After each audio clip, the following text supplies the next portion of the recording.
This is day three of Industry Samurai Conference 2021, being held to honor our resilient makers and movers.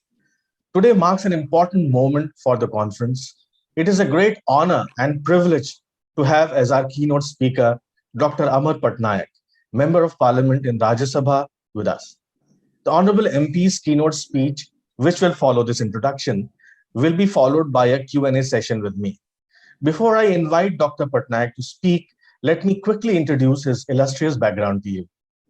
A former bureaucrat, Dr. Patnaik is a member of parliament in Rajya Sabha from Odisha, representing the Biju Janata Dal. A PhD in institutional economics, he is a member of the Joint Parliamentary Committee on Personal Data Protection and the Finance Committee, and often writes on issues relating to economics, finance, technology, data, and environment. He was also associated with the United Nations and the World Bank for global external audit assignments. He was also the team leader of India's external audit mission to many countries. Dr. Patnaik holds a bachelor's degree in law from St. Stephen's College at Delhi University, MBA in finance and systems from Xavier's Institute of Management, Bhubaneswar, and master's programs in public management from Lee Kuan Yew School of Public Policy, Singapore, and the Kennedy School of Government, Harvard University. He was also British Chevening Gurukul Scholar in 2013 to pursue studies at London School of Economics.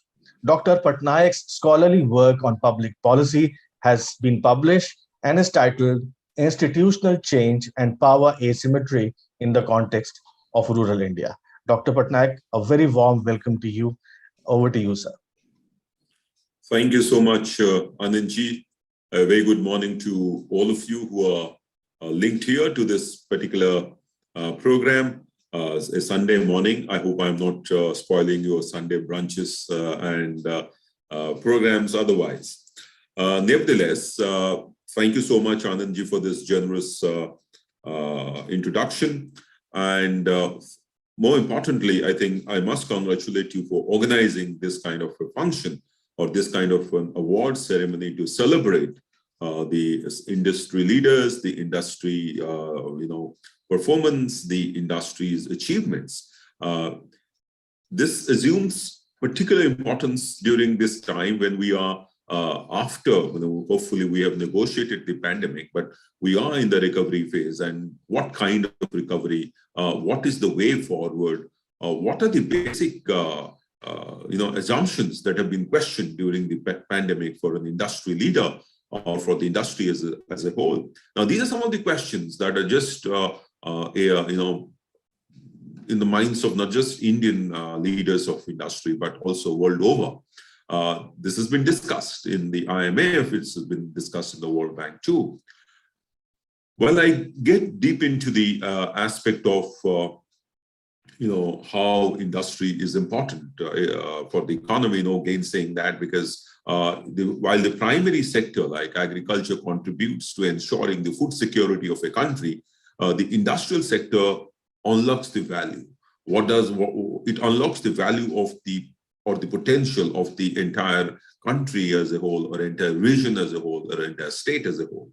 It unlocks the value of capital, it unlocks the value of land, it unlocks the value of the skills, the managerial powers, all kinds of things. It actually gives a kind of shape to the aspirations of the people, of the citizens of this country. Therefore, while the primary sector is very important because it gives you the food security, the basic needs of human being, and it is very important, as you would have seen during the pandemic, when actually it is the agriculture which saved us with a growth rate, with positive growth rate, and no mean achievement of about 2 to 3%.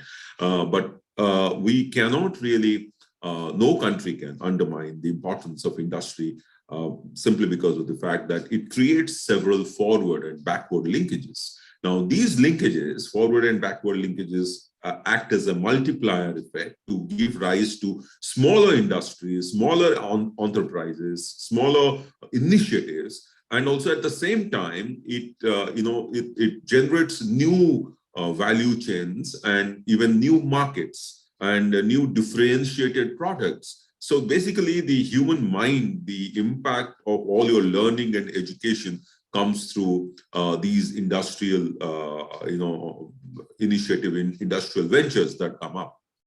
In India,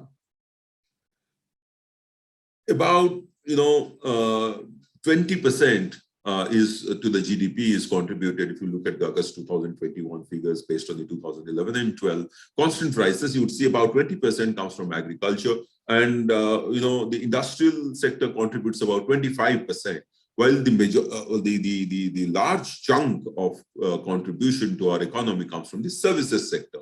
Now, these services sector contribute almost about 54% as per the last statistics. Could be more, could be a little less. But the India's growth story, as we all know, has been service-led, whereas the Chinese growth rate has, as we all know, again, has been manufacturing-led. In fact, not just industry-led, but manufacturing-led. And they have a population more than us, which basically means that their manufacturing is able to create jobs for most of these, or a large number of people, much more than maybe India. Mind you, their labor force participation in China of women is almost double of India, which basically means that they have a labor force which is much more than the Indian labor force. So the Chinese market, manufacturing sector, the industry sector is able to probably provide jobs to the entire labor force or to the majority of the labor force. But in India, even though our labor force participation rate is almost half because the women are not participating, or even if they are in the informal and the unorganized sector, the manufacturing sector has not been probably able to give that kind of job. So I think the biggest challenge for the Indian economy is twofold. One, to ensure that the manufacturing sector grows and grows very fast, while the services sector has done well, and it is mostly dependent on IT and IT-enabled services. I think the hardcore core sectors of the economy have to grow. They are growing since independence, but I think they have to grow much more. While going for technological innovations and improvisations, and going away from labor-intensive kind of industrial ventures, the need for creating jobs in the manufacturing sector cannot be overemphasized in our country. And therefore, while the government has brought down the corporate tax rate to one of the lowest in the world, it has given the necessary impetus, the ease of doing business has improved. I think the situation or the ecosystem is ripe for industrial manufacturing resurgence. And with the PLI scheme coming into play in several sectors, which the government has announced, and which is really giving good, dividends in whatever we have seen so far, I think I see a resurgence of the manufacturing sector in the long run in our country, and that would really bode well for the economy.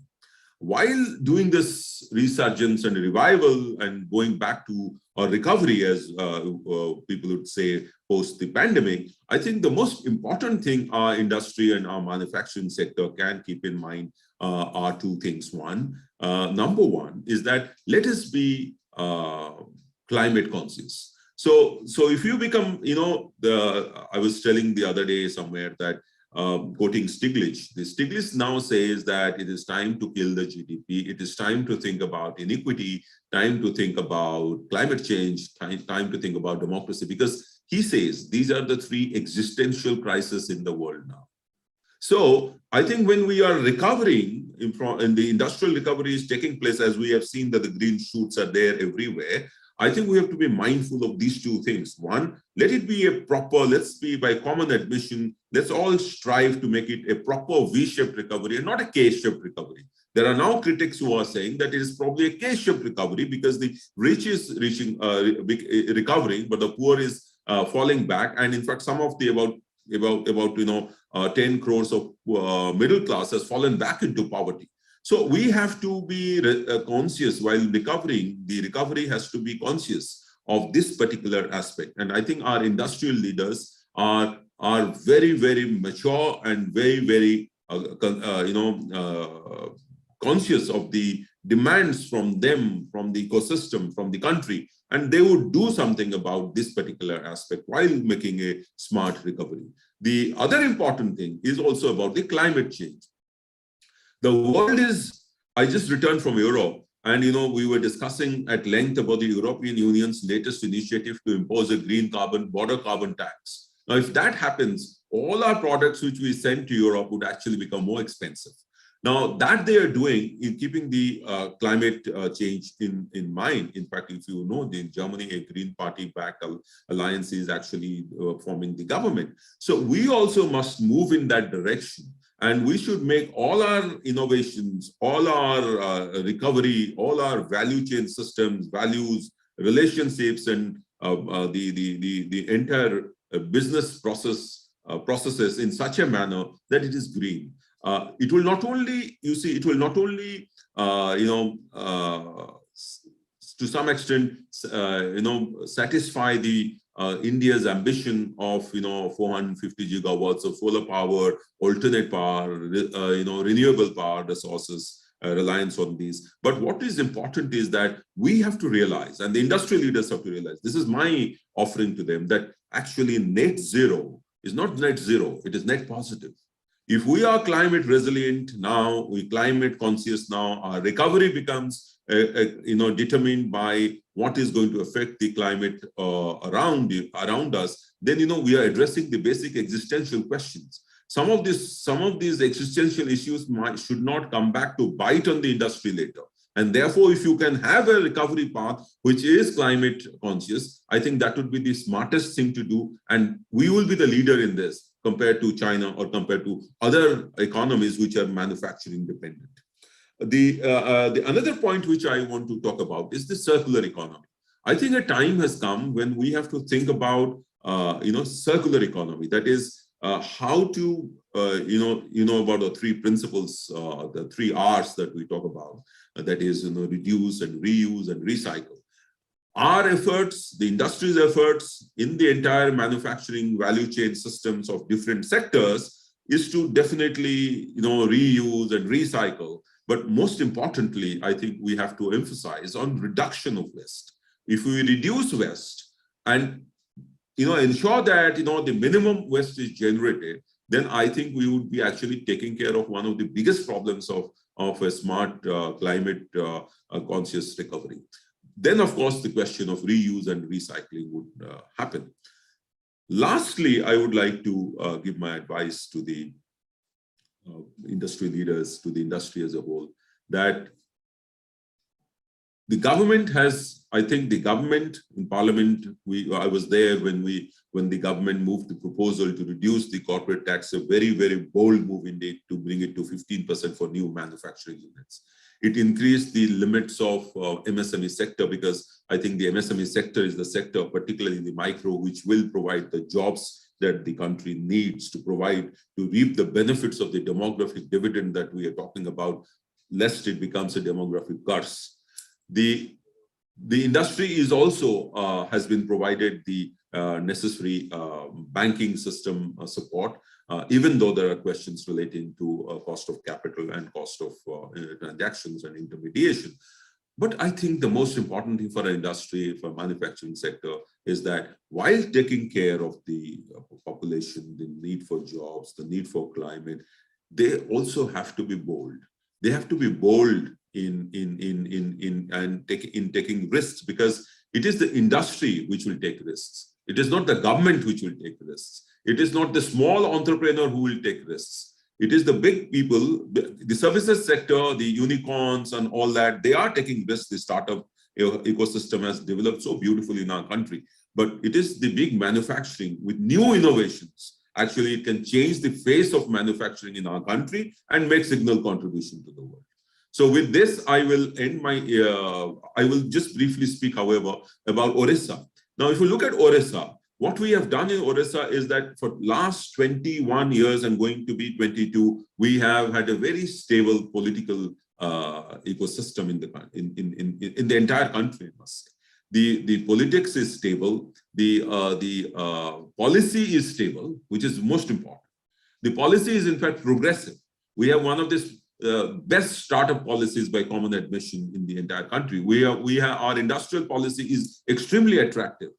We have ensured that there are 6 focus sectors by competitive advantage. And these are the sectors where we want the FDI and even domestic industries to come in. And these 6 focused industries or sectors have already been mentioned in the website. We have a system which is, we believe, in Orissa, we have believed that the entire thing has to be infrastructure-led. Unless you provide infrastructure, why would industry come?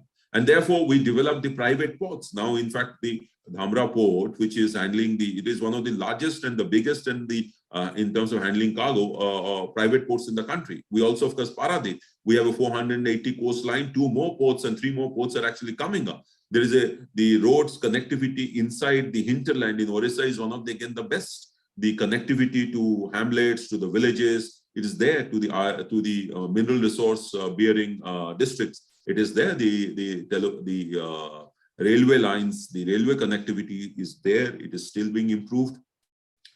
And by the grace of God, and by the the way the geography, the earth, Mother Nature has been very kind to us, we have one of the largest reserves of mineral resources in the country. May it be bauxite, may it be iron, may it be zinc, may it be manganese. So I think the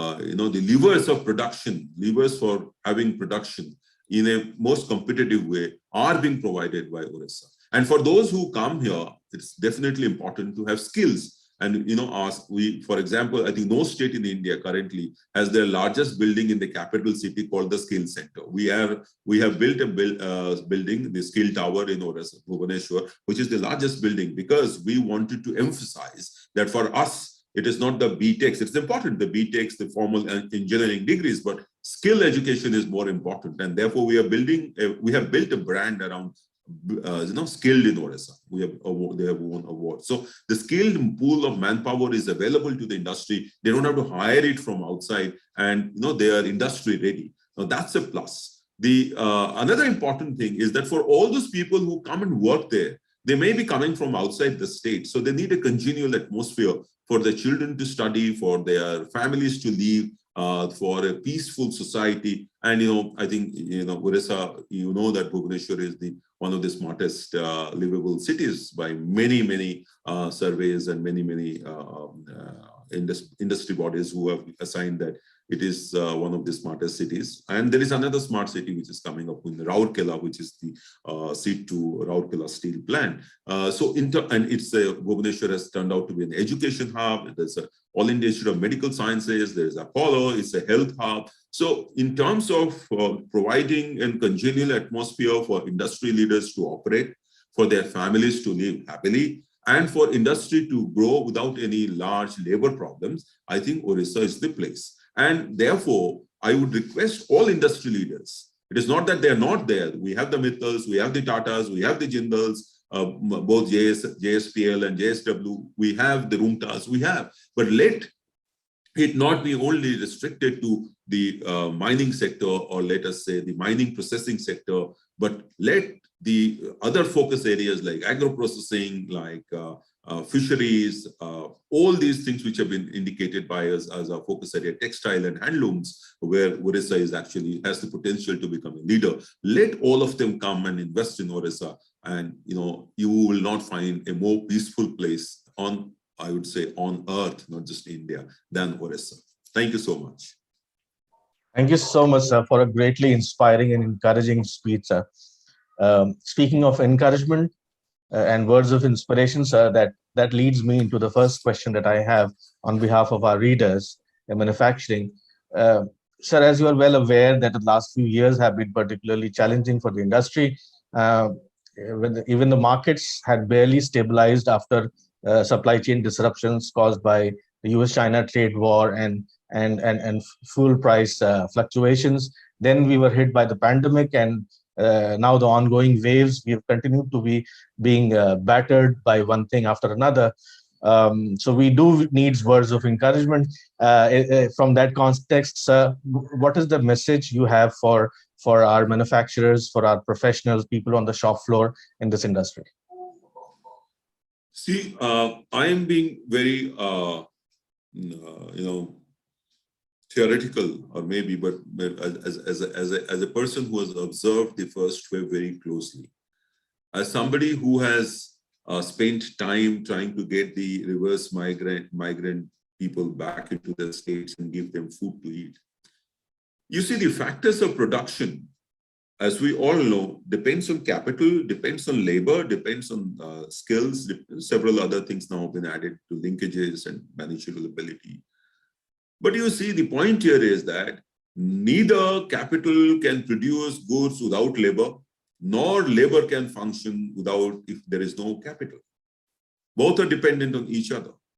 Unfortunately, I have a feeling that the first wave showed that when it came to a crisis, the capital somehow could not take care of labor. So the government had to intervene in the form of, it's not the private capital, the government capital intervened. All these things were rolled out. I'm not saying private capital can entirely look after. There have been great instances where private capital has looked after their labor, giving them complete salary, giving them place to stay through the entire period and eating into some of their profit. But there are a large number who didn't look after them, with the result that even today, many of the migrant laborers who had come back to their home states have not returned. And therefore, the pressure on the National Rural Employment Guarantee Scheme, because they want jobs within their own state, their families are not leaving them. Had there been a symbiotic relationship between capital and labor, then I think this situation would not have arisen, because both would have understood each other. I think this is one learning. Let us very frankly admit to ourselves and correct ourselves. If we do that, it would be one of the single most contribution to the entire labor market, labor environment, economy as a whole. And what it would also help in the process, which is very important now, again, the pandemic has taught us that we cannot have 90% of our people working in the informal sector. We cannot have so many people, about 80% in our unorganized sector. We have to formalize them. We have to organize them. The process has now started. What had not happened for ages and decades since independence is now happening. And that's a very positive sign. Once that happens, actually the industry, the capital I mean, and the labor can live in harmony and can actually, complement each other in spurring growth, even during a crisis. And that is what would be my advice to them. Besides, of course, this is the time when we can attempt new things. Innovation should be there. Digitalization should be there. Climate action should be there. As I said, net zero is not really net zero, net positive. And therefore, if you invest in climate related investment while manufacturing or producing anything, it is going to pay you dividends in the long run. And most of us, most of the industry always plans for the long run and not for the short term.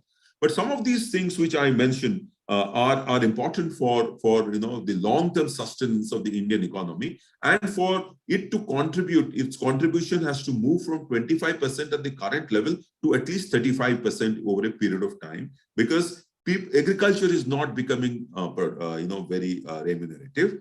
Agriculture, currently we are producing, our granaries are full. People are not moving away from paddy. A lot of is wasted. We spend about 1,80,000 crores as food subsidy. So slowly we need to produce sufficient to be self-reliant, to be able to meet our food needs domestically, and also to take care of to have a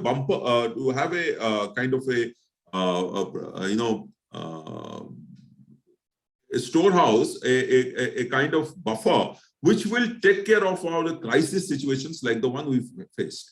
But beyond that is not necessary. So these people have to be given jobs. And if our industry formalizes and organizes these people in tandem with government policies, I think, it would actually augur well for both the industry and for the agriculture and for the country as well. Thank you, sir. That was tremendously helpful. Very, very, very, just what we needed. Which takes me to the second question of what is being needed. What are the main strengths that you see of India's manufacturing sector that we can capitalize on to be globally competitive and move up the global value chain? See, I think currently the policy ecosystem for manufacturing to take a leap is already set, as I said, in terms of tax rates, in terms of ease of doing business. In terms of even slowly the labor laws have been changed. We have a labor code. They have been made industry friendly. The skill education in the country has picked up. The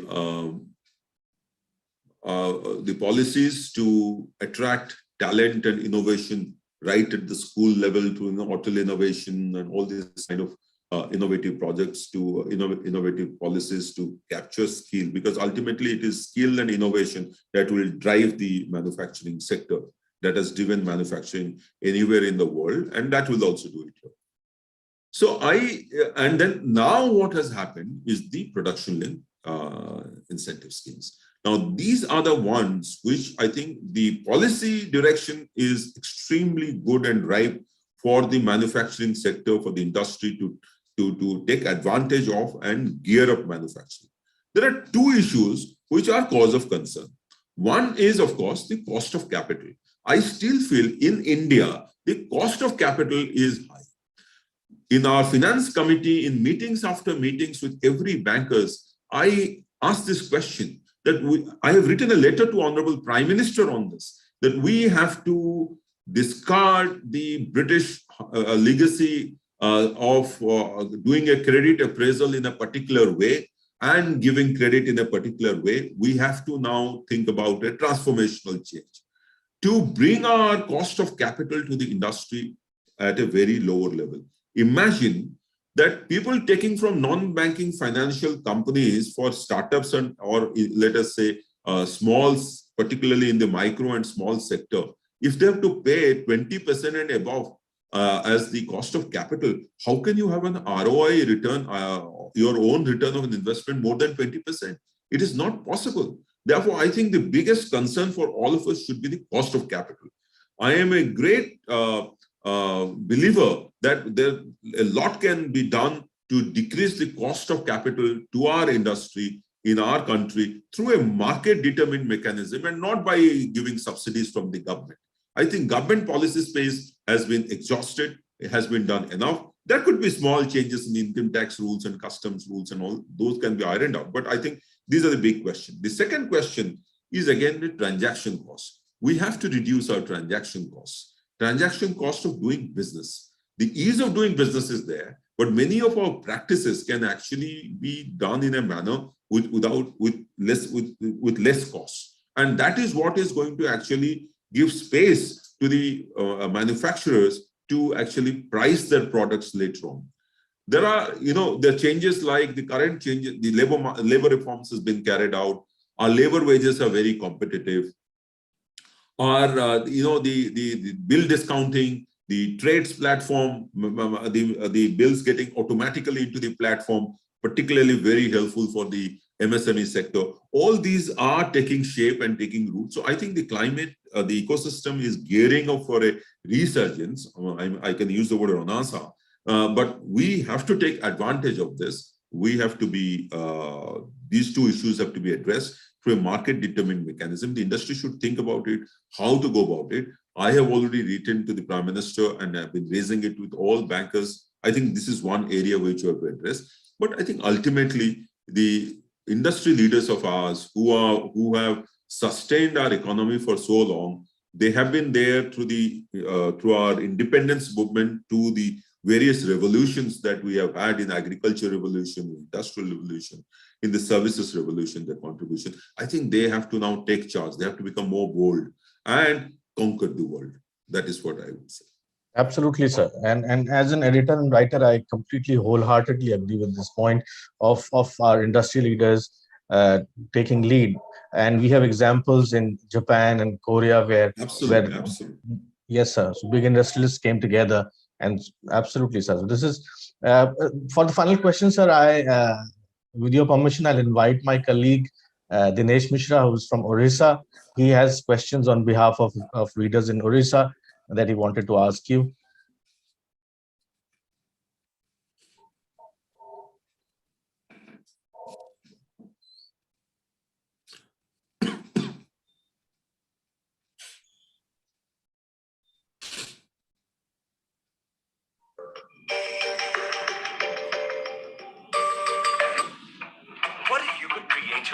Dinesh, your mic is.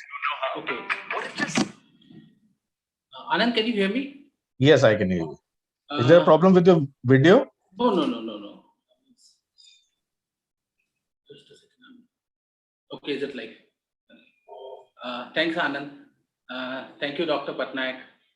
Namaskar. I have one question for you. That what are the scope and opportunities for manufacturers in Odisha who want to, come to Odisha and manufacture in different industry? What are the scope and opportunities right now?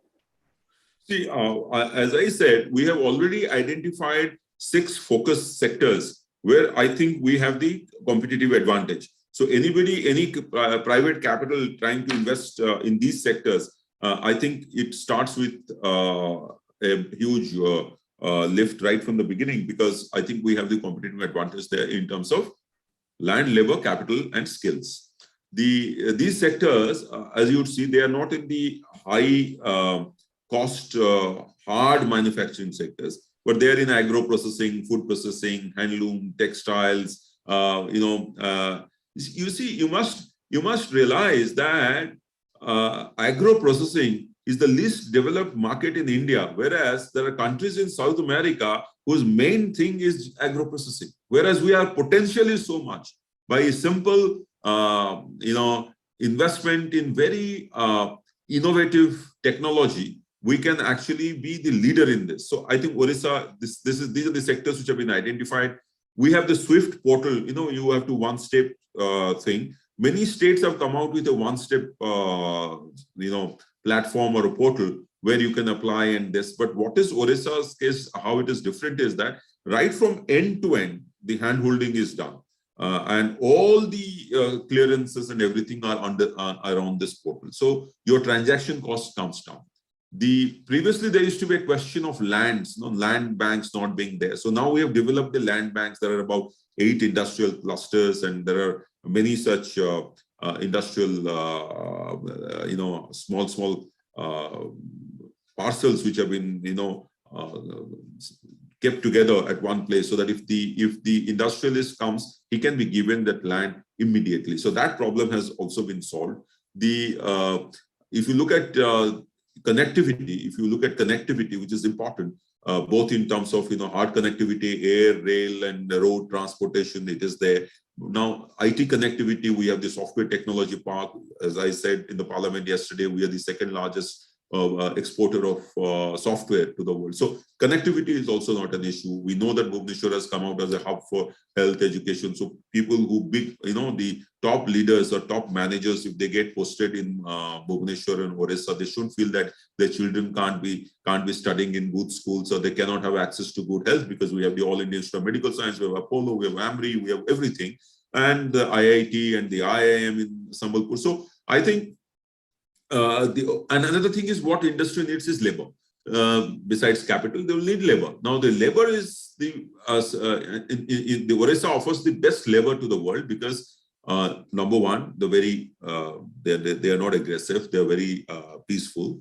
Then number 3 is that now that the skill education has been given a huge push in Odisha, and the ITIs have now almost become like engineering colleges. Those who are coming out of this ITIs are now very smartly skilled, and they are available, they're industry ready, so they can be procured. So the cost of labor would be also less, and managing them would be less, because there will be local labor. And the dexterity or the skills of, micro kind of work. You see, traditionally, because of our temple architecture, because of our miniature paintings, because of our filigree works, our women force who does most of this work are already available. Unfortunately, no one was using them. So any kind of, minute miniature work to be done, which is, which normally would require a high level of probably magnification. Some of it actually gets done by bare eye because of the way the traditions they have taught. This has not been explored. Let's say in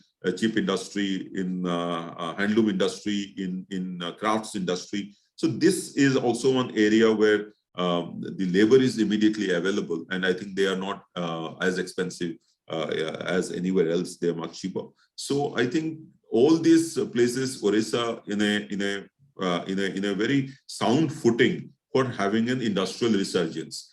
actually people, and then most importantly, previously people used to know Odisha about food deprivation, death, hunger, death, and all this kind of thing. Now you see that particular belt, which used to be called the,